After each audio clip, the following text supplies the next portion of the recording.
Pertanyaan gue sebelum nonton film ini adalah, gimana ceritanya game satu ini dibikin film? Kita bahas.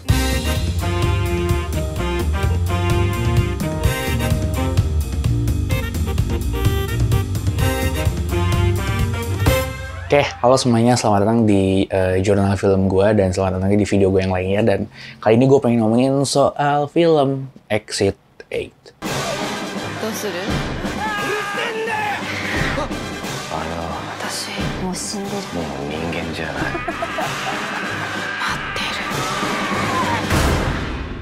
Nah, jadi ini adalah film yang diadaptasi dari game dengan judul yang hampir sama. Dan kalau nggak salah judulnya itu kalau versi game itu adalah The Exit 8. Jadi di depannya ada D. Dan ya ini adalah game yang mengusung konsep yang cukup repetitif. Dimana intinya player itu ya harus kabur atau keluar dari sebuah lorong kereta bawah tanah yang tidak berujung, bersifat looping. Dimana peraturannya cukup sederhana. Ketika dia menemukan anomali, dia harus mundur. Ketika dia tidak menemukan anomali, dia harus maju. Yang mana ketika gue tahu ini ada filmnya, pertanyaan besar gue tentu saja adalah apa yang mau diceritakan di dalam sebuah film dengan cerita dari game yang sesederhana itu gitu. Dan tambah lagi kalau misalnya kita tahu kebanyakan film-film yang merupakan adaptasi dari game itu punya reputasi yang nggak sebagus itu. Well, ada beberapa yang berhasil tapi nggak sedikit juga yang di roasting dan dapat komentar yang cukup negatif.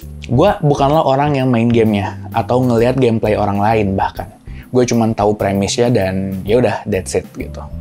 Sebuah konsep yang sebenarnya tuh sekarang itu semakin banyak dimanfaatkan dan digunakan oleh para game dev gitu, khususnya dalam gimana cara mereka berusaha memberikan cerita di dalam gamenya. Dan gue tahu Exit 8 ini harusnya tidak punya cerita yang besar itu gitu untuk diceritakan seharusnya. Oke, jadi gue bakal coba menjabarkan fluktuasi opini gue terhadap film ini sepanjang gue nonton. Jadi gue nonton dengan memasang ekspektasi yang bener-bener zero expectation. Gue gak mengharapkan apa-apa dan bahkan gue berusaha untuk tidak mendengarkan opini-opini yang bagus atau ya pujian-pujian yang datang kepada film ini. Di awal film, gue sebenarnya cukup amazed gitu sama treatment mereka yang semacam ngasih tribute gitu kalau misalnya ini adalah adaptasi game. Dan secara production pun cukup menarik gitu untuk mencari tahu gimana sih cara untuk ngebuat teknis di balik adegan ini gitu. Yaitu di awal mereka menggunakan treatment point of view first person, dimana ya first person ini adalah point of view yang dipakai di dalam gamenya gitu. Dimana diawali oleh si karakter utama kita yang kita sebut sebagai The Lost Man gitu ya. Ngelihat seorang ibu dengan anak yang dicaci maki sama seseorang gitu gara-gara si anaknya tuh nggak bisa berhenti nangis gitu. Dan dari situ dikasih tau lah kalau ternyata si karakter utama kita ini dihubungin sama pacarnya atau mungkin sebutannya mantan pacar, dan dikasih tahu kalau ternyata mereka punya anak. Dan di sini si karakter utama kita ini nggak tahu harus ngapain, bingung dan ya literally nggak tahu harus ngapain. Dan barulah setelah dia mendengarkan kabar itu sambil berjalan keluar dari kereta, ketika dia beranjak pengen keluar dari stasiun kereta itu, barulah premis utama dari film atau game Exit 8 ini terjadi. Dan di titik ini gue sadar kalau misalnya seharusnya plot point soal si karakter utama yang punya anak ini akan menjadi penggerak cerita, akan menjadi premis yang menggerakkan Exit 8 ini secara film. Dimana ini mungkin adalah bentuk improvisasi mereka, gimana ceritanya untuk membuat Exit 8 ini menjadi sebuah film, dikala gamenya sendiri nggak ada cerita. Dan menurut gue itu adalah sebuah keputusan yang cukup, sederhana, mudah terpikirkan, tapi keputusan yang cukup gue sukain gitu, ketika gue tahu akan seperti ini filmnya gitu. Dan mungkin pertanyaan berikutnya adalah, apakah cerita atau premis dari karakter ini akan selaras dengan jalan cerita filmnya gitu.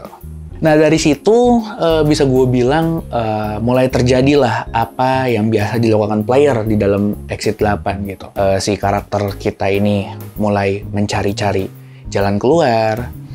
Awalnya dia jalan tidak memikirkan apa-apa, lalu dia mulai menyadari beberapa hal dan barulah dia menemukan apa nih yang sebenarnya terjadi di tempat itu gitu. Dan dari gimana tindakan dari si karakter utama kita, gue bisa bilang memang itu adalah flow pemain ketika memainkan versi gamenya.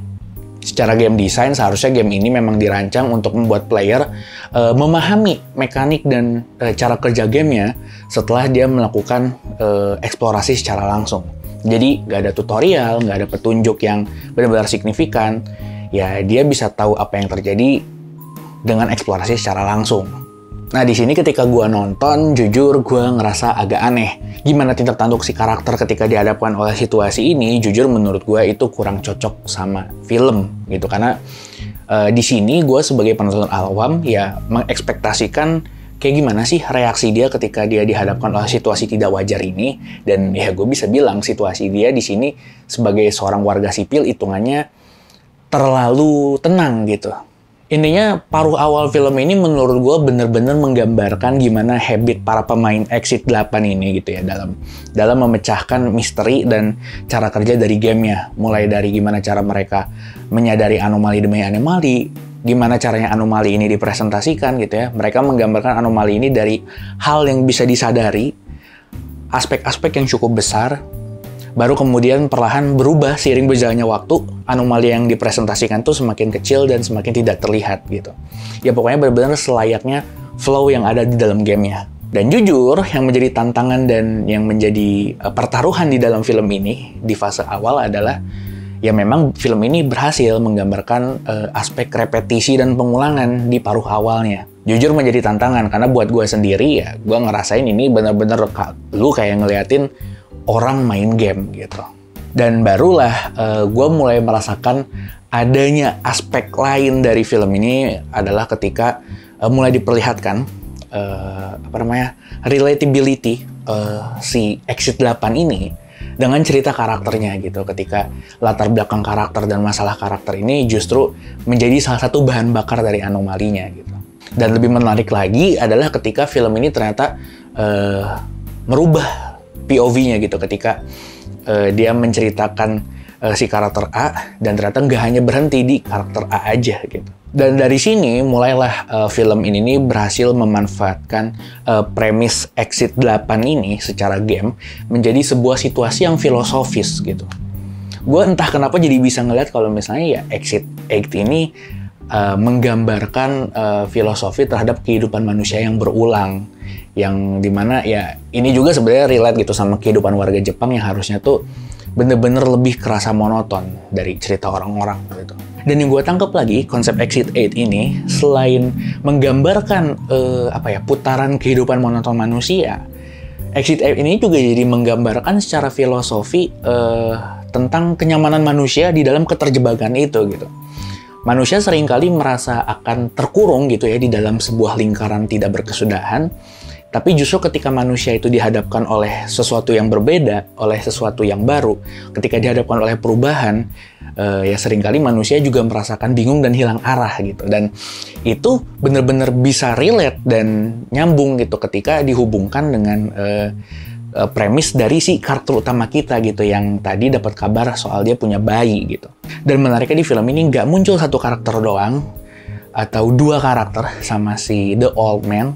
Ternyata di sini juga ada beberapa karakter lain yang surprisingly berhasil memberikan kedalaman di film ini gitu. Seenggaknya ada 1-2 karakter yang berhasil membuat gua untuk kayak akhirnya memiliki urgensi dan perasaan peduli gitu kepada si karakter utama, dimana gue berharap untuk si karakter utama ini pada akhirnya bisa menyelesaikan perjalanan ini gitu. Ya walaupun si karakter ini sempat bikin gue kesel gitu ya, karena ya dia punya mulut tapi kenapa dia tidak ngomong sepatah kata gitu. Gue kira dia bisu atau apa, ternyata setelah bisa bonding ternyata dia bisa ngomong. Ya itu at some point bikin gue ngerasa, ini mah si anak yang gak mau ngomong ini benar-benar plot device banget nih terhadap si ceritanya gitu. Dan ya setelah film ini berjalan ke akhir, di tengah presentasi semi gameplay yang dihadirkan film ini yang kesannya repetitif dan cukup menantang gua untuk terus bisa memperhatikan, menariknya film ini justru ya berhasil memberikan sebuah open interpretation yang cukup filosofis gitu, memberikan kesimpulan dan juga akhir gitu terhadap premis yang tadi kata gua gitu. Jadi pada akhirnya di akhir film ini gue bisa mengatakan kalau misalnya kreator film ini berhasil mengelaboratkan premis dari game The Exit 8 yang cukup sederhana ini menjadi sebuah bahan bakar untuk cerita yang sederhana tapi cukup filosofis gitu. Dan mereka semua ini berhasil dielaborasikan dengan sangat baik sekali. Not gonna lie, ketika film ini mulai mengeluarkan dan mulai mengeksplorasi karakternya di tengah-tengah premis repetitif ini, gue bisa merasakan adanya beberapa gejolak emosi gitu. Walaupun ya gue bisa katakan gue masih merasakan berbagai kekurangan yang ada pada film, khususnya film-film Jepang gitu. Walaupun gue menemukan beberapa film bagus seperti Well of Course ini dan juga Monster yang sempat gue review sebelum channel ini berkonsep. Ya tapi pada akhirnya beberapa kekurangan besar dari perfilman Jepang itu adalah di acting mereka. Gue ngerasa acting mereka tuh kadang kerasa artificial banget gitu.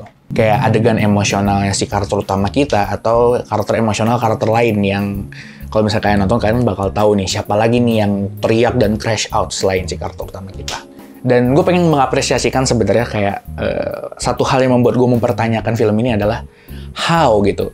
Gimana caranya mereka bikin set dan juga syutingan yang dilakukan di sebuah tempat yang bentuknya tuh bener-bener muter-muter gitu. Gue nggak tahu kayak gimana. Dan lebih gilanya lagi, gue sadar gak sedikit lah banyak adegan-adegan di sini yang pakai istilahnya long take gitu. Apalagi di awal-awal ketika si karakter utama kita, The Lost Man ini lagi mencari tahu seberapa yang terjadi gitu ketika dia lagi di tahap awal gameplay permainan ini gitu. Mulai dari dia ngeliatin poster satu-satu sampai dia ngecek vending machine dan sampai dia balik lagi ke spanduk yang menyatakan dia sudah di exit berapa. Gue inget banget itu ada satu atau dua yang dia tuh treatmentnya long take gitu. Dan itu menarik banget. Dan ya, begitulah menurut gue overall soal film Exit 8 ini. Sebuah film yang telat gue tonton karena awalnya gue ragu, tapi karena gue ingin mencoba, dan siapa tahu bisa dibahas, jadi gue coba bahas lah film ini gitu. Makasih yang udah nyampe titik ini, nonton video ini, gue makasih banget. Dan semoga gimana cara gue bernarasi bisa semakin nyaman untuk disimak. Dan gitu aja dari gue, sekian dari gue, dan seperti biasa di channel gue, jangan lupa nonton film.